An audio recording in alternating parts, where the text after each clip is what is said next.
medical history and she is on no regular medication. On examination, there is a systolic murmur at the left lower external edge and a prominent apical pulse. The electrocardiogram shows the deep T wave inversion in the lead V3 to V5, which test is the first line investigation to reveal the underlying diagnosis.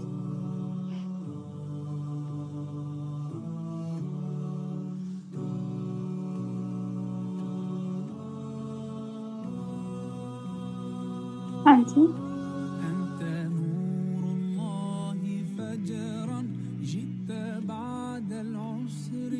Or the near-normal ejection fraction. The mortality rate among the patients with the diastolic failure, 5 to 8%, is lower than in those with the systolic failure, that is 10 to 15%. There are a few published data concerning the incidence of the heart failure among patients with the diastolic dysfunction, as demonstrated by the Doppler echocardiography. Echocardiography plays a critical diagnostic role in the patients with the heart failure, in part because the physical examination and ECG and the chest X-ray do not provide information that distinguishes diastolic from the systolic heart failure. Majority objective in the management are to reverse the consequences of diastolic dysfunction and to eliminate or reduce the factors responsible for the diastolic dysfunction. Initial treatment is aimed at reducing the pulmonary venous pressure and the congestion, and such treatment usually requires therapy with diuretics and certain angiotensin receptor blockers like losartan and the telmisartan, irbesartan, and candesartan possesses the additional properties that are independent of ACE inhibition. This includes antiplatelet, hypouricemic, and anti-diabetic, and the atrial antifibrillatory effect, which may have a particularly beneficial role in this clinical setting. A growing body of evidence shows that angiotensin receptor blockers are an important contribution to the pharmaceutical management of the patient with the heart failure, and a certain and the moderate impact in the preventing admission for CHF among patients who have the heart failure and a left ventricular ejection fraction of 40%, higher than 40%. Okay.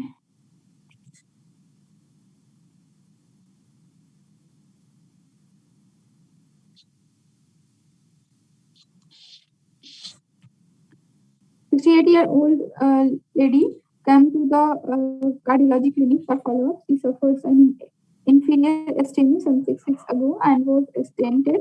Current medication is 80 milligram atorva and 75 milligram aspirin and 2.5 bisoprolol. She read an article on internet that vitamin E was good for people who have had a previous heart attack, and would like your opinion on it. How much you advise this patient regarding the vitamin A?" This is okay. No, C. beneficial. Okay. There's no evidence that vitamin E. Internet gives fake news. Okay.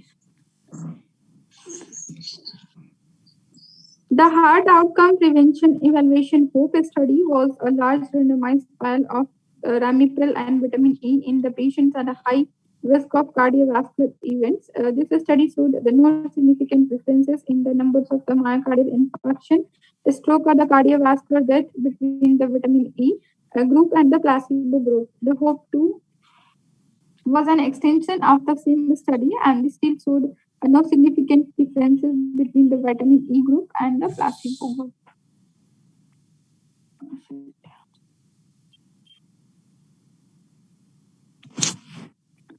69-year-old man is admitted to the ED with sudden onset of palpitation. The palpitation started 3 hours ago and are associated with shortness of breath, right-headedness, and the chest discomfort.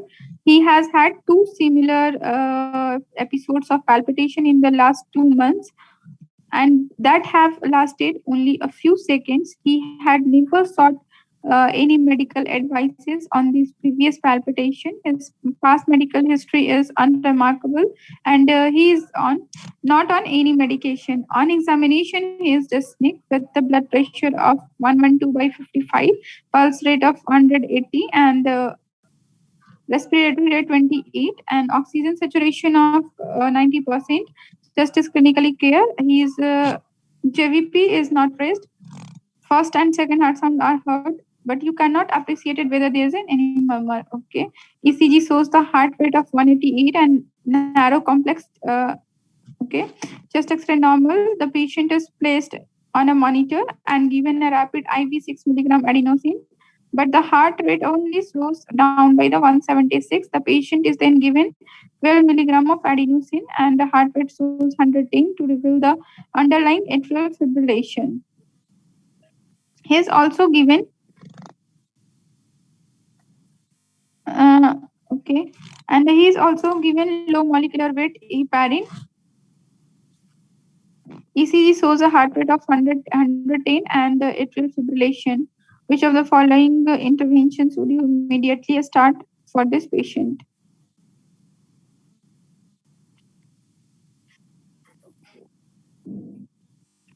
DC cardioversion, loading dose of IV of deoxin, okay, glycoprotein, amiodarone. I think amiodarone is an option, I think, because BP is stable, no need of cardioversion now. An adenosine patient is stable as heart rate. So I think amiodarone is good.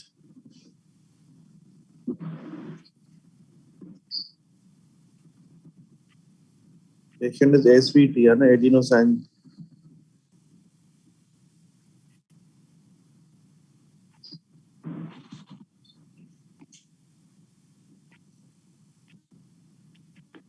Patient develop atrial fibrillation. Okay.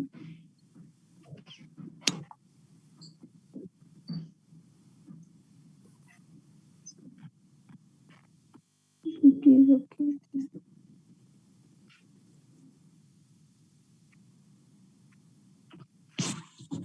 This patient has an atrial fibrillation, which given the history of probably of relatively acute onset, the immediate need would be to try and manage the chemical cardioversion, in which the case IV amiodarone is an obvious choice. Digoxin would not encourage revision to the sinus freedom, so would not be the first choice here. The likely outcome is the patient's reverting back to sinus freedom within hours. If the patient does not revert back to sinus freedom, formal anticoagulation would need to be initiated. He would also need to be investigated for the cause of the atrial fibrillation.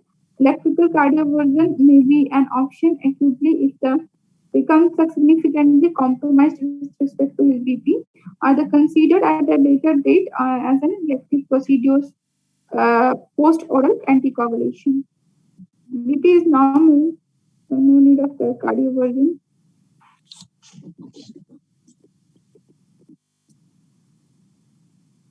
Pardon?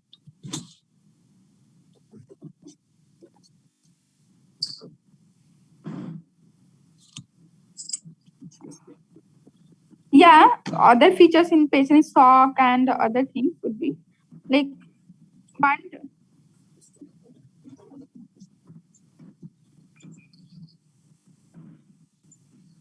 yeah, but a patient is having underlying disease, heart disease. How can you do? Hemodynamic a little bit is blood pressure okay. So pardon? Blood pressure is okay, so that medical, not cardiovascular. Yeah.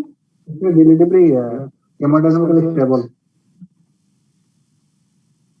And there's no such option of flecainide, okay? This option is just we have that amiodarone and DC cardioversion. No, flecainide, when the patient is MI or something, cardiology, pathology, then we will give the avoid the flecainide. But here, patient is atrial fibrillation.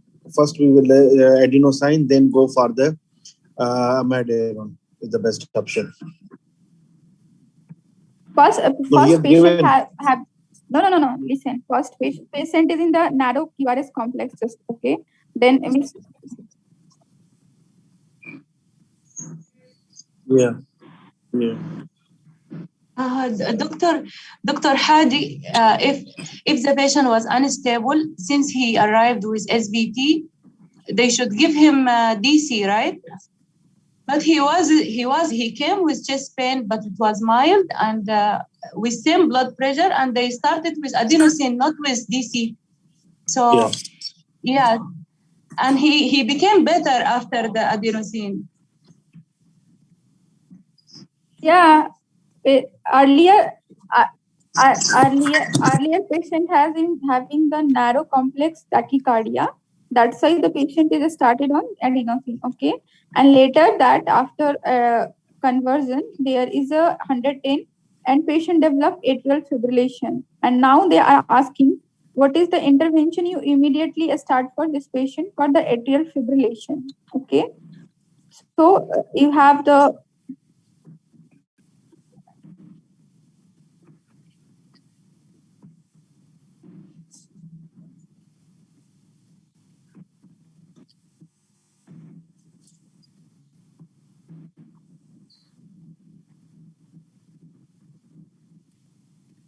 68-year-old male present with the history of substance. Okay. 68-year-old male presents with the history of substernal chest pain that started suddenly 2 hours ago, radiated to the left arm and lasted for the 30 minutes. About 20 minutes ago, the pain started again. He is known to have had a hyperlipidemia for the last 2 years and is taking the simvastatin 40 milligram per day. On physical examination, his pulse rate is 72 per minute, blood pressure is 115 by 75, and respiratory rate of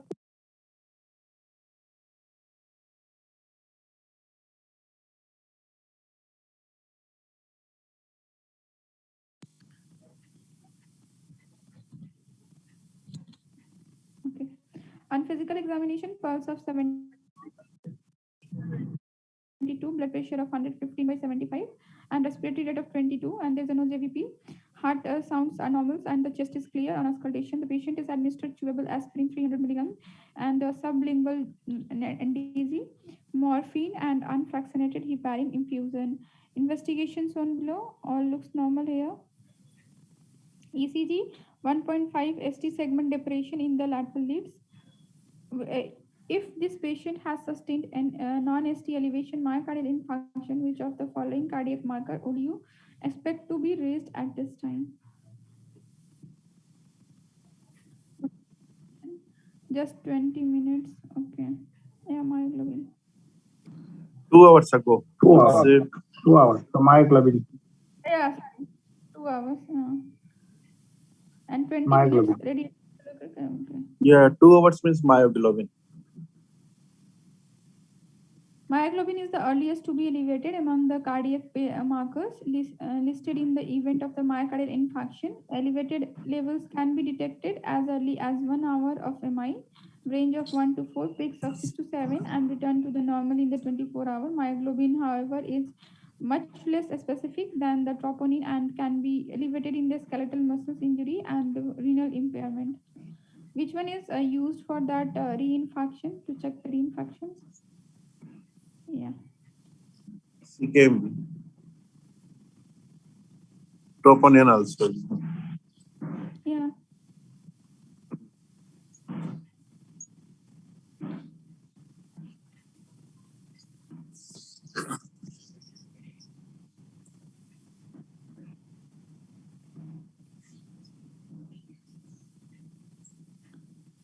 You are asked to review a 48-year-old woman who has been treated to hypertension, diabetes, managed with the diet well controlled atrial fibrillation, has had 2 failed cardioversion, and has a ventricular rate of 75. Echoes revealed a structurally normal heart.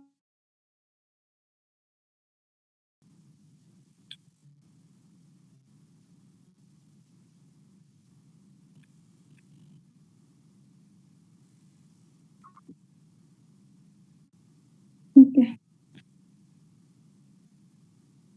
And an echo revealed a structurally normal heart. She is worried about having a stroke. She has no other significant past medical history. Which of the following would be the appropriate treatment intervention for her?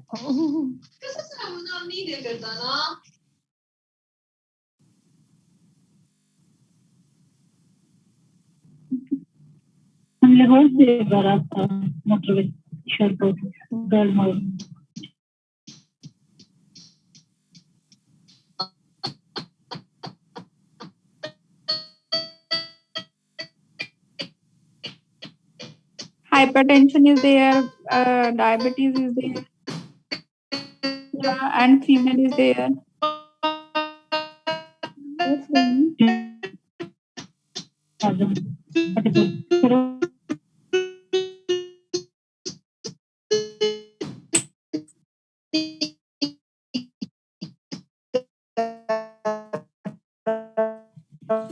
Mona?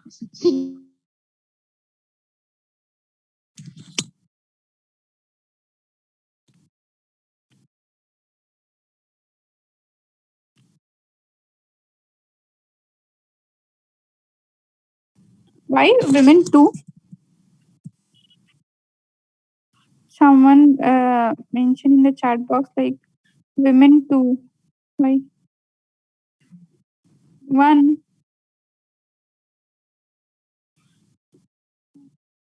Female too. Why? Female one.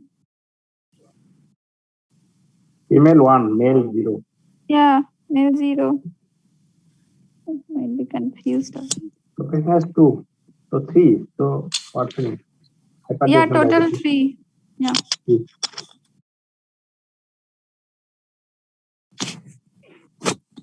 NICE guidelines suggest that anticoagulation therapy, such as warfarinization, is optimal management for the patient with the persistent atrial fibrillation. But nowadays we use NOAC, I think, not that warfarin. And the patient with the persistent atrial fibrillation and who are at the risk of embolic stroke according to their algorithm. Chadwick supports the use of warfarin with a score of 3. It incorporates the female sex presenting of CHF, blood pressure, age, and diabetes mellitus, and presence of prior stroke or TIA. Clearly, this patient should be given the option of alternative anticoagulation such as the NOAC. And for example, Abixaban, Dabigatran, but these are not listed as option here. Okay.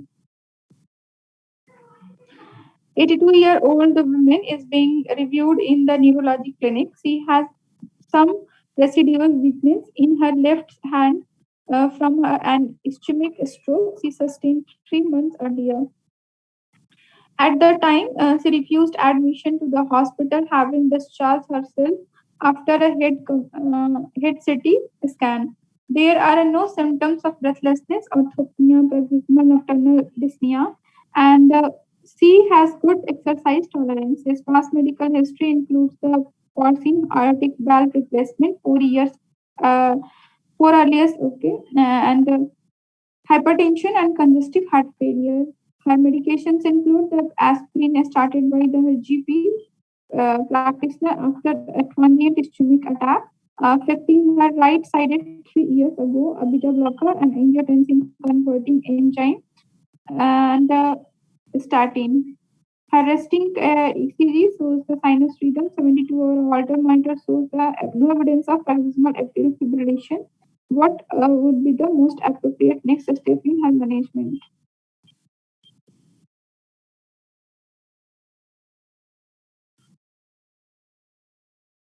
And same to the crocodile.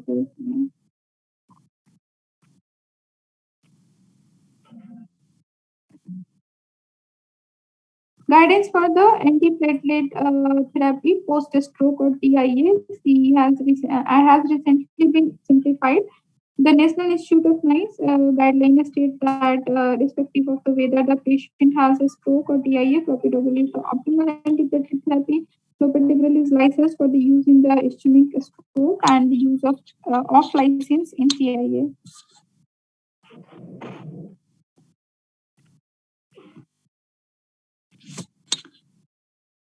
You are working as an expedition doctor on climbing the trip of Andes. A 28-year-old man is brought around rapidly from the mountain to base camp. On arrival, the medical state, he is 40% oxygen and saturation is still only the 90% examination. There is evidence of bilateral capitation consistent with pulmonary edema. Which of the following agent represent the next most appropriate intervention for this patient?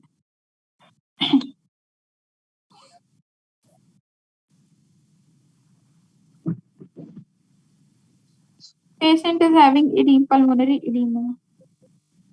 High altitude. Patient is now this come.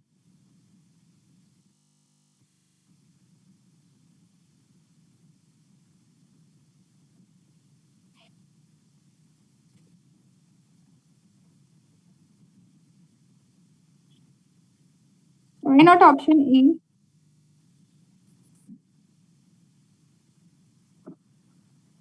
If it is high clock will in a mountain, but patient is now in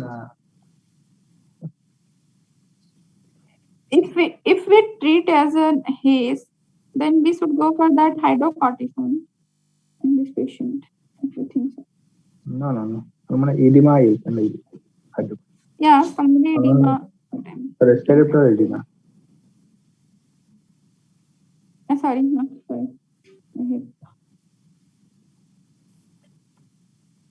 Yeah, already given.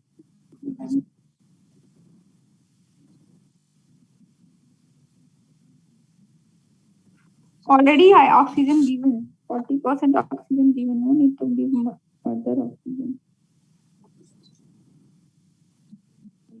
I think maybe the bean. We can give other things also. Just oxygen. Nifedipine also used, but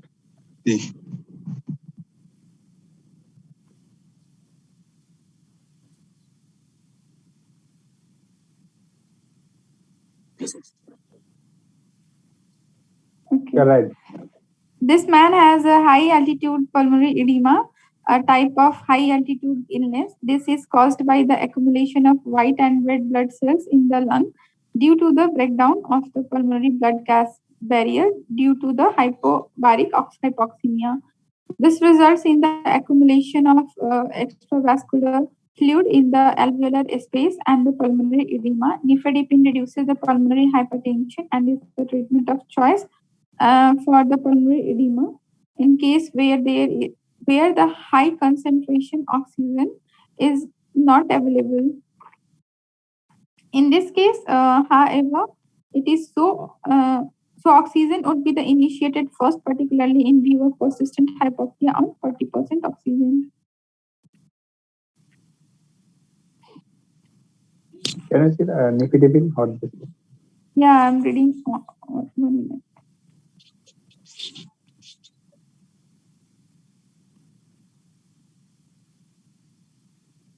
If the high flow oxygen is not available, then the nifedipine can be used as the second line. It reduces the pulmonary hypertension and therefore is an appropriate choice for the pulmonary edema in context of the acute mountain sickness. Yeah, and nifedipine normally used in if patient is now in hospital and C-level. So yeah. If available, they'll go for high flow. 27-year-old woman who has recently arrived to UK from India is referred to the cardiology department because of intermittent palpitation associated with dizziness. So describes the palpitation as fast and irregular with sudden onset and termination. She remembers a prolonged illness as a child but is unsure as to the nature of this. Additionally, she reports that she suffers from asthma. On examination, she appears comfortable but underweight. Her pulse is 80 and regular. The JVP is not raised and no peripheral edema. There is a rumbling diastolic murmur over the apex and auscultation of the heart and the chest is clear. An echo performed confirms the presence of rheumatic mitral stenosis. The patient is referred for the cardiothoracic opinion. 2 weeks later, attends the emergency department feeling extremely unwell. She has performed fast palpitation for 20 minutes before calling the ambulance. On the arrival, she is found to be in atrial fibrillation with the rate of 145 and blood pressure of 110/70, and oxygen saturation of 95%. She is placed in the resuscitation area for closer monitoring. Which of the following is the best pharmacological intervention?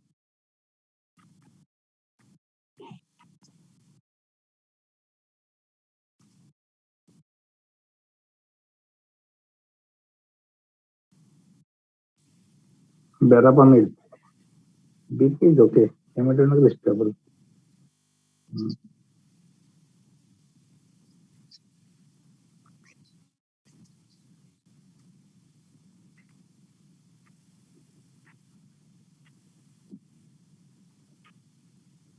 Yeah, I think a small or beta blocker because it's the first episode of atrial fibrillation in this patient, and she is young patient. I will go for that beta blocker one. Not the verapamil. The patient is an asthma patient. Okay. Yeah, but somewhere it is written that a beta blocker can be given in this patient. Okay, that the selective one. No. It is not completely contraindicated. In case of the COPD, some patient in COPD you can use selective beta blocker. Okay, not in asthma. Not asthma. COPD is something else. Okay.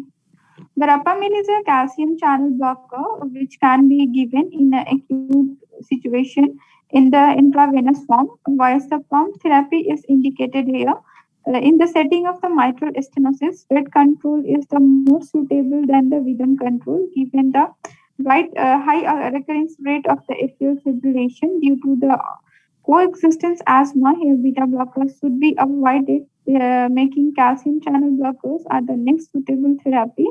Should the patient be unstable, then the cardioversion is indicated.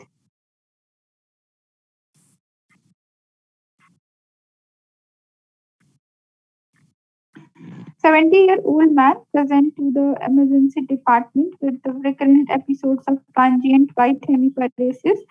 These episodes last up to 10 minutes and they have occurred 5 minutes over the past 4 weeks. He has a 55-year smoking history and blood pressure is 155/100. Carotid Doppler ultrasound scan report good proximal flow in the both common carotid arteries.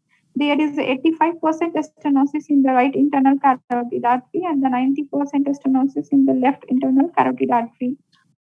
85% and 90%. Right. Okay, and which of the following is the vascular lesion is the most likely cause of this patient symptom? The left stenosis. Left B. Yeah.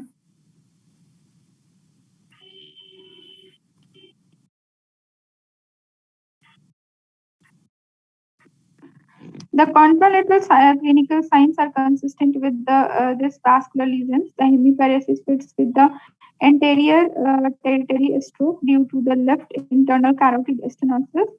And the NICE guideline recommends the carotid imaging within the 1 week of the onset of the symptoms of the patient with the TIA or the non-disturbing stroke.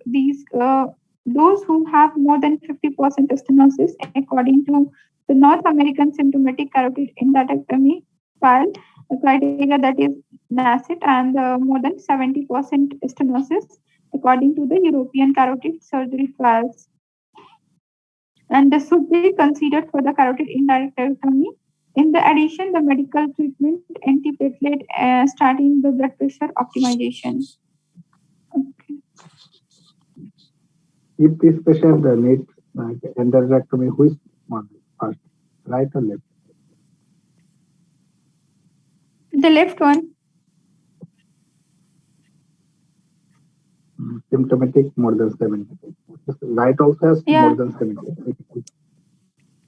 Yeah, more than 70. Yeah. But the patient is symptomatic on that side, no? That because of the left one.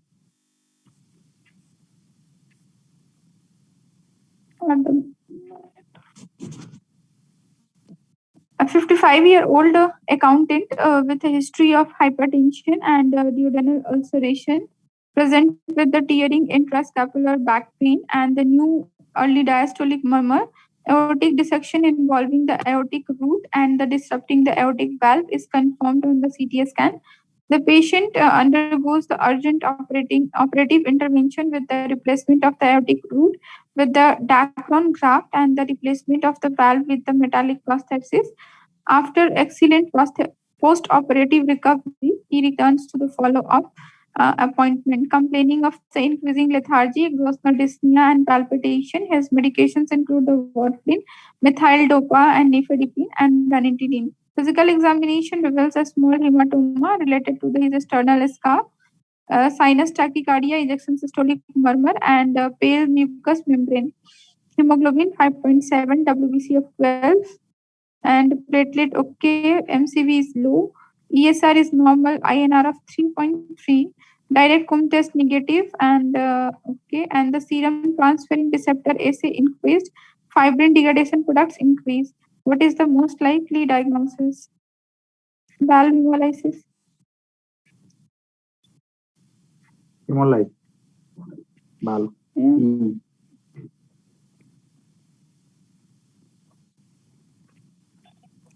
Fragmentation of the erythrocyte on the prosthetic valve is an unusual complication of the valve replacement, but doesn't necessarily imply the hemodynamic dysfunction of the valve. It tend to manifest as a low-grade iron deficiency anemia, but occasionally cause a clinically important anemia. The increased FDP also fit with the possibility of the valve hemolysis. Option D, prosthetic valve dysfunction. The patient's significant anemia and increased FTP make the valve hemolysis. A 26-year-old female comes to the cardiology clinic having been referred by her GP. She has suffered from the progressive shortness of breath for the 8 months. She is really worried now because even a minimal exertion is making her breathless. She has no palpitation, cough, or the chest pain. Her past medical history is unremarkable and she takes no medications. She has been seeing her GP over the last 2 to 3 months, but he could not detect any abnormality. And her full blood count, urea electrolyte, and LFT chest X-ray are normal. On examination, her blood pressure of 125/60, pulse of 86, and regular. Her JBP is 5 centimeter, and there is a parasternal heave, apex, and the apex beat is in the fifth intercostal space and the mild mid-clavicular line. She has an increased pulmonary component of the second heart count and the bicuspid regurgitation, and FBC, LFT, and blood biochemistry are within the normal range. Chest X-ray enlarged central pulmonary arteries and the clear lung field. ECG shows the right axis deviation tall R wave in the V1 and V2, and the right ventricular is strain pattern. And the echo demonstrates TR, right ventricular enlargement, and the reduction in the right ventricular cavity size, and abnormally septal configuration consistent with the right ventricular pressure overload, which of the positive response to acute vasodilator testing. Which of the following is the appropriate first-line therapy in treatment of this case? Calcium channel blocker. Yeah. And if it is will be negative, then sildenafil or prostacyclin. Prostacyclin. Yeah, I read one question from Dr. Naveen had posted there is a criteria in the past medicine. I did one question that there is a criteria according to that total hypertension that pH that is mild and moderate, grade 1, grade 2, grade 3, 4. In grade 1 we give that Bosentan or that sildenafil. Is it any criteria?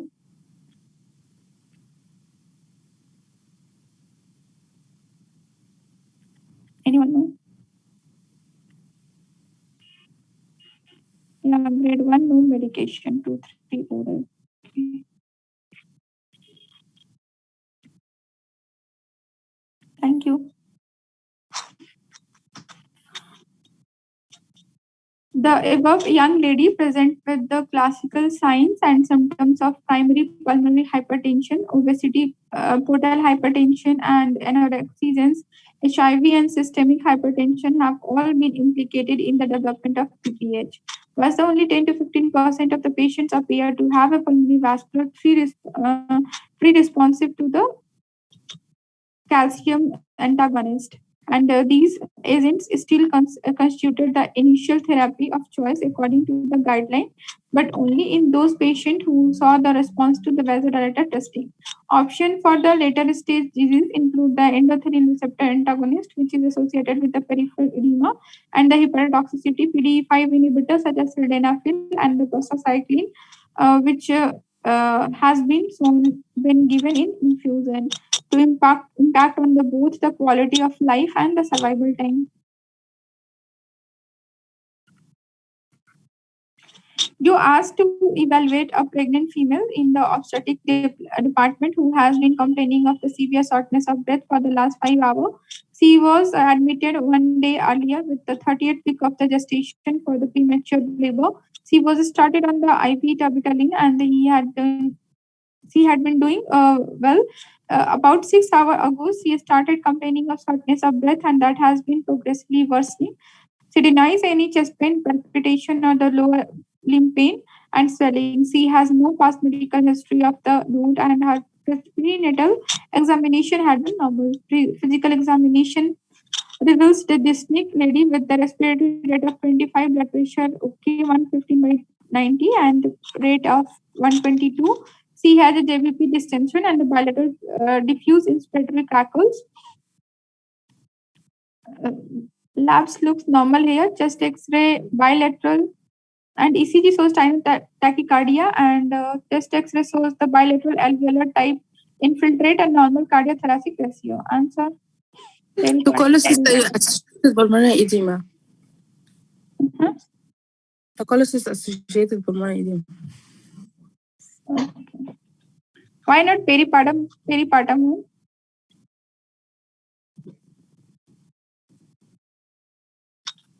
Okay.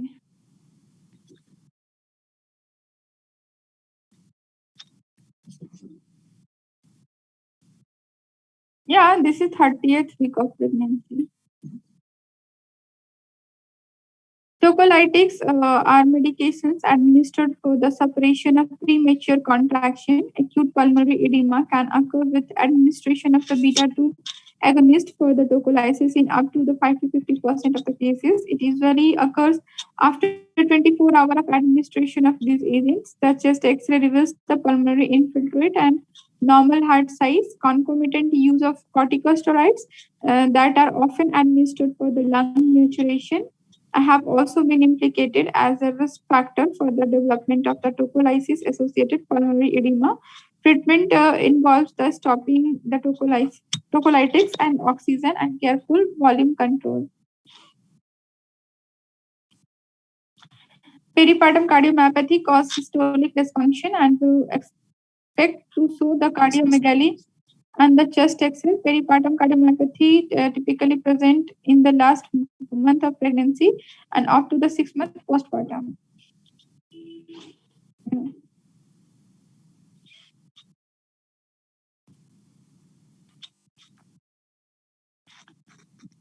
23-year-old lady present with the worsening of shortness of breath. Past medical history includes the laparoscopic appendectomy 6 months earlier, complicated by the intra-abdominal hemorrhage and admission to the ITU. She has suffered from multiple admission over the past months for the cardiac failure and has been noted to have pulmonary hypertension on the echocardiogram. On examination, she is hyperaxial, BP of 162 by 90 and pulse of 90 per minute. A murmur is heard over the left groin. Right atrial pressure 15 and saturation of 91. Mean pulmonary artery pressure is 38. And what is the most likely diagnosis? Underlying cause.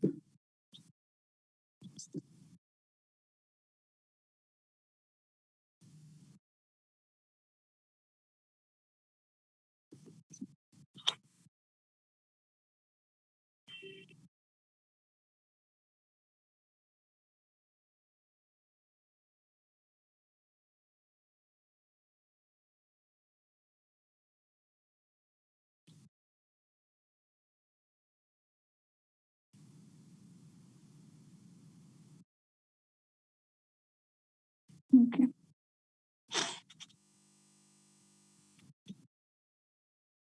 Central venous catheterization is a rare cause of iatrogenic AV fistula.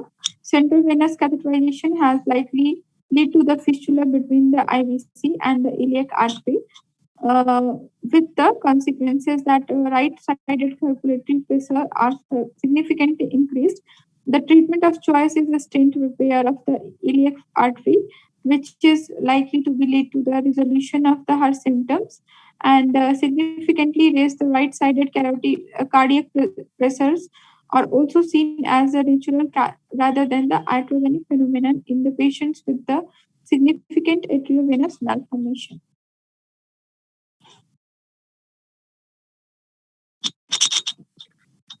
A 28-year-old female present with a history, fever, and 1 week duration associated with rhinorrhea, headache, and cough productive of yellowish sputum. She has had a type 2 diabetes or the 8 years complicated by the painful peripheral neuropathy. Her present medications include the gliclazide and metformin and amitriptyline at bedtime. Physical examination reveals the temperature of 38 degrees centigrade and respiratory rate of the 18, blood pressure of 110 by 70, posterior pharynx erythema, and tenderness over the maxillary sinus and fine inspiratory crackles at the right lung base.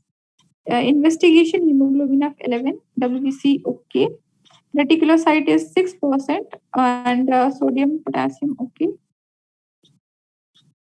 potassium chloride okay, and bicarbonate is low, bilirubin of 40 high, and the chest X-ray of infiltrates of at the right lower zone. Which of the following drugs should be used to treat this patient? Doxy. No, sorry. What is the diagnosis here? Mycoplasma pneumonia. Yeah, patient is taking amitriptyline. Okay. Then doxy. Doxy. Yes. Mycoplasma. Okay, we know that. It.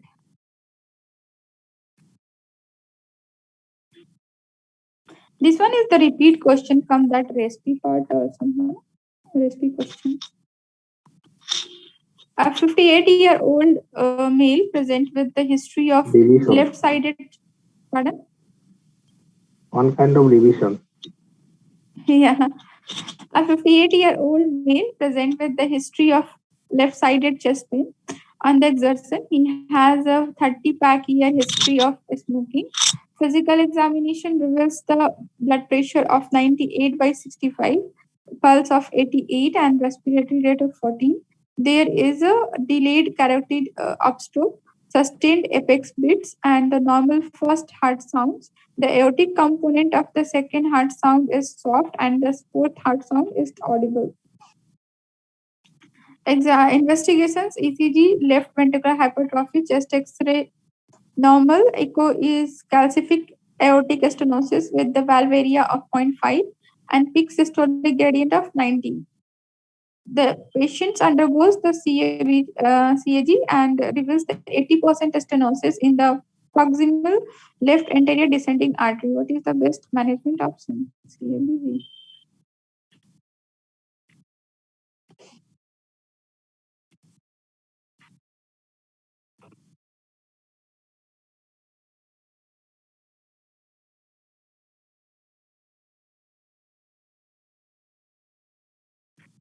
Answer.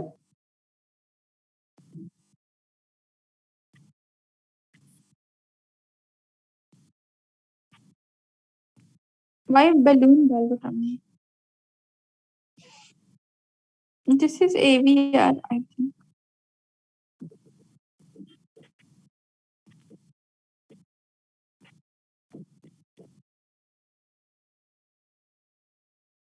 Correct?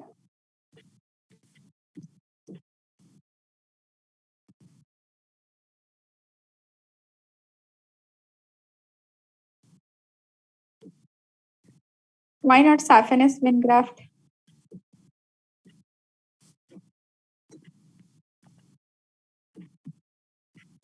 Yeah, that yeah, yeah, internal memory artery is better. This patient has a severe symptomatic aortic stenosis, which is an indication for the aortic valve replacement. He also has LAD stenosis, as the patient is to have AVR. A concomitant bypass grafting of the LAD using the lima is the most appropriate option, and the long-term patency of the lima is superior to that of saphenous skin graft.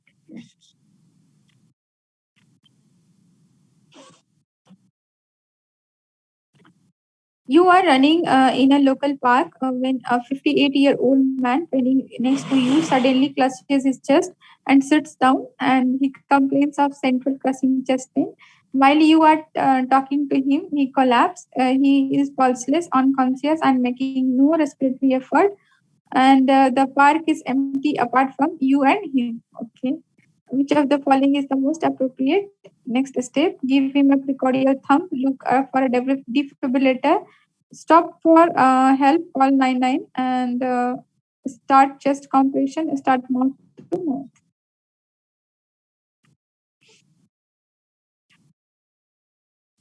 Start for help or call 99. Yes. Call for help.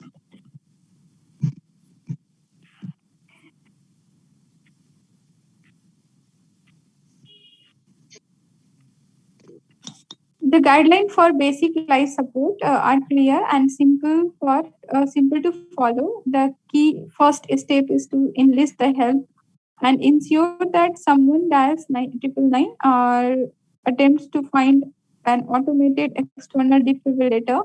Many public areas are equipped with this type of equipment because time to defibrillation is crucial with respect to survival. The four key steps of the resuscitation chain of the survival are early recognition and call for help, early bystander CPR, early defibrillator, early advanced life support, and standardized post resuscitation care.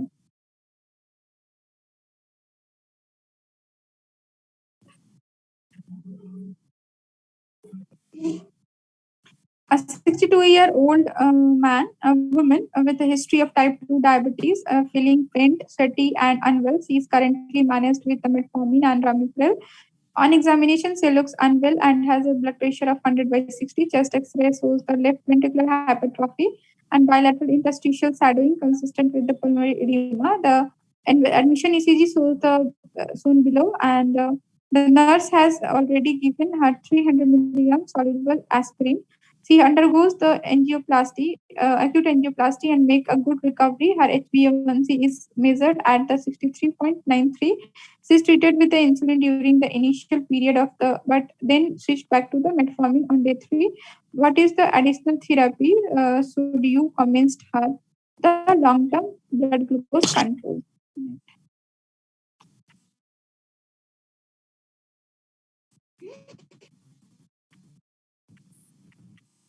Okay, ST elevation in the anterior leads and T wave inversion in V4, 5, V6, 2, and AVF.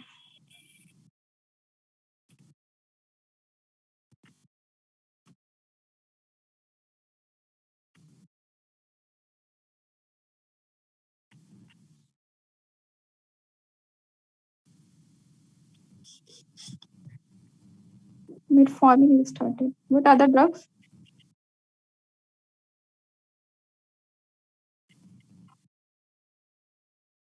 Answer.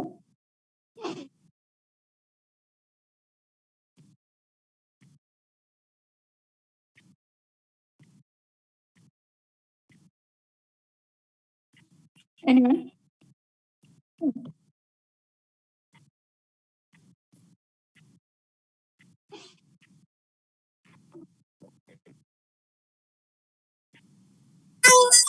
Basal bolus insulin. Think so.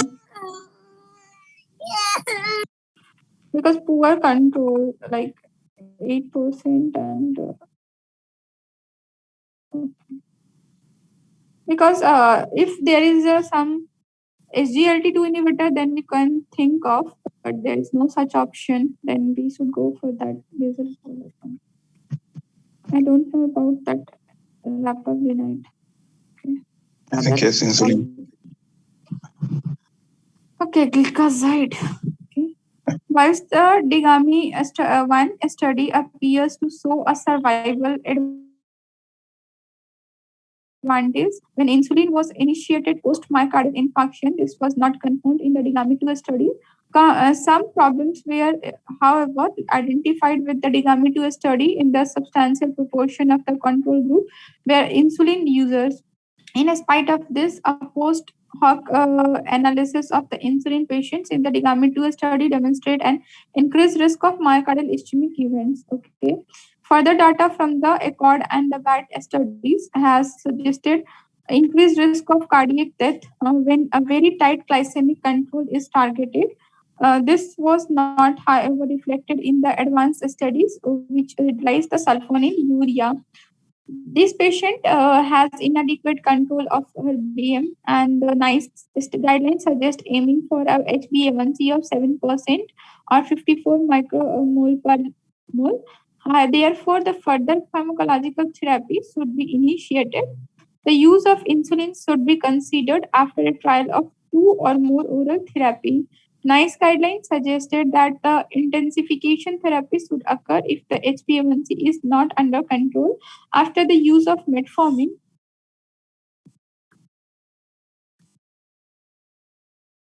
Option there is gliclazide and pioglitazone. Glitazones are contraindicated in the heart failure, and this leaves the gliclazide as the only viable option. NICE guideline update in the April 2017 and have now added the new SGLT2 inhibitors in the guidelines to consider for intensification therapy if sulfonylurea is not tolerated or patient have who are at the significant risk of hypoglycemia or its consequences. SGLT2 inhibitors block reabsorption of the glucose from the renal tubules, which promote the excretion of the glucose from the kidneys and thereby reducing the blood sugar level. GLP-1 mimetic can be used after the triple therapy, and the metformin plus 2 other oral hypoglycemics is ineffective. GLP-1 increases insulin secretion by the pancreas.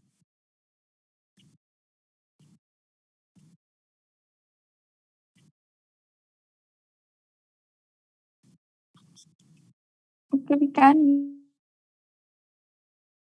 use GLP-1 also. 28-year-old man present to the follow-up after the 2 episodes of collapse. The cardiology clinic arranged the 24-hour tape, which reveals 1 episode of nocturnal paroxysmal atrial fibrillation with the maximal ventricular rate of 145 bpm, pulse rate of 140, and QT interval normal. Echo is unremarkable. Thyroid function test is unremarkable. And which of the following treating is the most appropriate?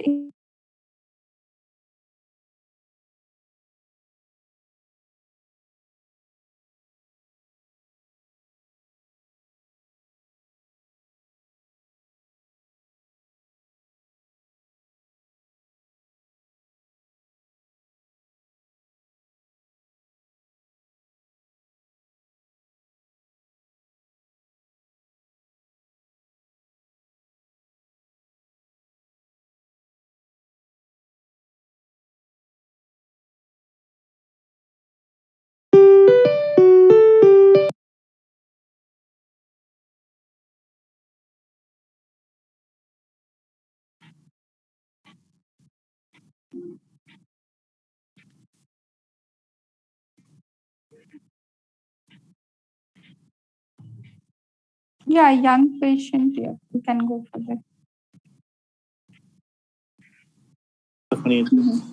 Yeah, young patient always will look for that thing.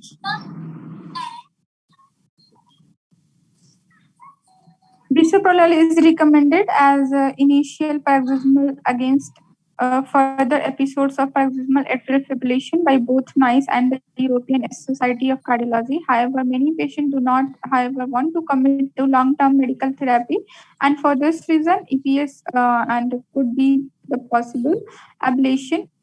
Coupled with the possible ablation is an increasingly popular option. This can be used in the combination with class 1C agents as propafenone and or the flecainide to control the ventricular rate if the atrial fibrillation evolves into the atrial flutter. Hmm, 48 years. This is for the last 5 years present with a severe shortness, the shortness of breath. 48-year-old women with the mitral valve prosthesis for the last 5 years present with the severe shortness of breath. The shortness of breath started a few days back ago, but has rapidly worsened over the past 2 hours. The patient had not taken her warfarin for the past 5 days. On examination, the patient is sitting up in the bed, pulse rate of 110 bpm, and blood pressure of 78 by 55. JBP are seen up to the angle of jaw. Heart sounds are muffled, and the inspiratory crackles can be heard all over the chest. Urgent transthoracic echo is ordered. Though the visualization is poor, it is suggests a thrombus attached to the mitral prosthesis. Which of the following? What is the next management step for this patient?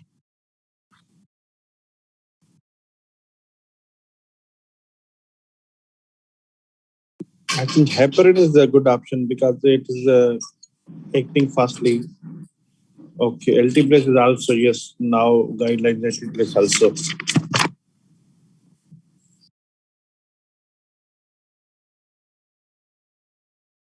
The patient has a prosthetic valve thrombosis resulting in shock. This complications occurs in the 0.032 to 5 to 5% annually, with the equal frequency in the bioprosthesis and mechanical valves. It is more common in the mitral prosthesis and with the subtherapeutic anticoagulation. If the patient is hemodynamically unwell, the pulmonary edema or hypotension, and no immediate surgery is available, thrombolytic therapy should be given. Serial echocardiography should be performed, and if the response is inadequate, repeat thrombolytic therapy can be given.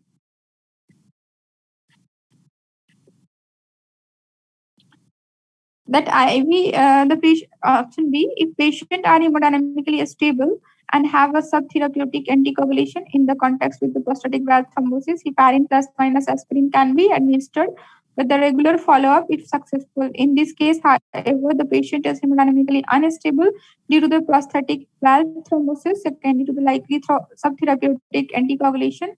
Therefore, urgent thrombolysis should be considered.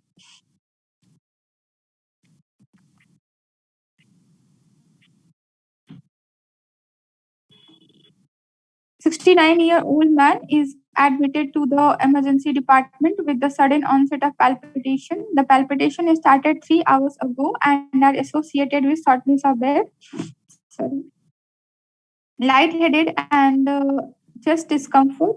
He has had 2 similar episodes of palpitation in the last 2 months that have been lasted only a few seconds. He had never sought any medical advice on these previous palpitation. His past medical history of unremarkable and has not to any medication.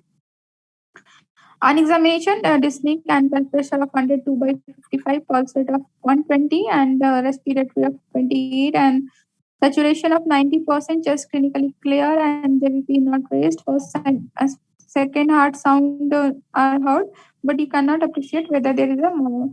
Initial attempt at the carotid sinus massage have failed, and he is becoming increasingly distressed. And the investigation heartbeat of 188 with the narrow QRS complex now on X-ray normal, best determine underlying cardiac rhythm.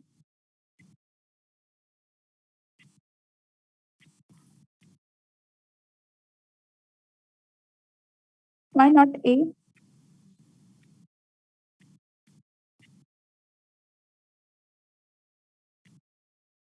Yes, initially menu is A. A is right.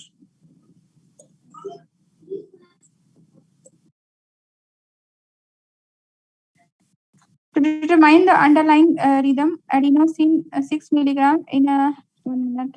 Yeah, you are correct actually. Yeah, 69 chances of thrombus. Determine the underlying rhythm. Adenosine 6 mg is in a large peripheral vein should be slow the heart rate sufficiently to unveil the underlying rhythm. If the patient does not respond 6 mg, then the dose could be increased up to 12 and adenosine could be following the effects. The narrow complex atrial fibrillation or atrial flutter, transient AV block, atrioventricular nodal reentrant tachycardia or reentrant AV reentrant tachycardia, atrial tachycardia, transient AV block. As the patient is dyspneic and hypoxic, it would be the appropriate to carry out the Valsalva maneuver because of practical difficulty due to the poor patient compliance.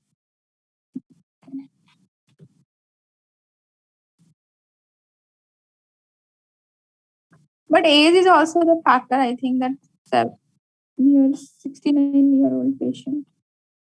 They're saying hypoxic. 17-year-old traveler attends to the emergency department because he feels tired, lethargic, and short of breath. You understand that his mother removed him from the hospital soon after the birth, and he did not receive a full pediatric discharge examination. You understand too that he had no formal medical care, and he has spent the past few years traveling around the UK and Ireland with this community. On examination, he looks thin and tired. His right arm BP is 145 by 92. There is a late systolic murmur which appears loudest over the thoracic spine.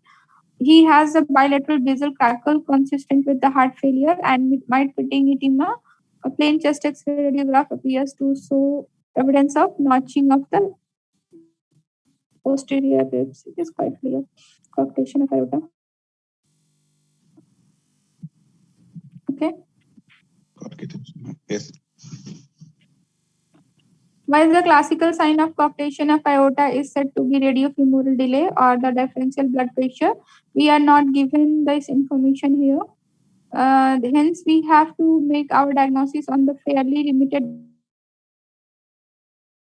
information given. We are told that he is a traveler, which opens up a number of the options with respect to congenital heart disease diagnosis. Given that his mother did not wait for the pediatric checkup and the child he has not used health services since, we are told that there is a late systolic murmur, loudest over the thoracic spine, and there is indeed characteristic features of the coarctation of aorta and a scalloping of the posterior ribs on the chest X-ray. Another feature of the longer-standing coarctation. Echocardiography coupled with the MRI would be the appropriate radiological investigation. Okay. Thank you, everyone. We will do rest of the question in the evening. Thank you so much. Thank you. Thank you, madam. Thank you.